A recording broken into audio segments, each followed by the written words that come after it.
Faz um tempo que você clamou, por muitas vezes sim você chorou, mas a vitória nunca, nunca vem. Não, não, não, não, não vem. Então você pergunta a Deus por quê? O que eu fiz, Senhor, pra não merecer?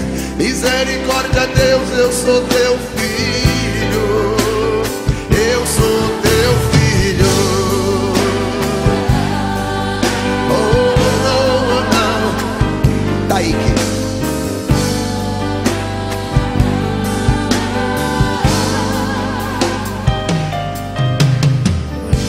pergunta pra si mesmo onde está Deus, que tantas coisas boas prometeu, mas essas coisas nunca, nunca vêm. Então você não sabe o que fazer. A dor e o desespero não te deixa ver que Deus tem algo profundo contigo. Ele é contigo. O que Deus preparou é bem maior. O que Deus tem pra ti, irmão, é bem melhor.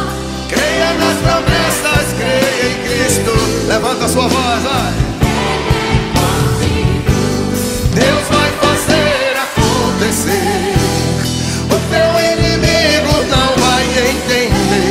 Creia, creia em Cristo. Ele é contigo. Se você crê nessas promessas, levanta a tua voz, dá um glória a Deus. Aleluia.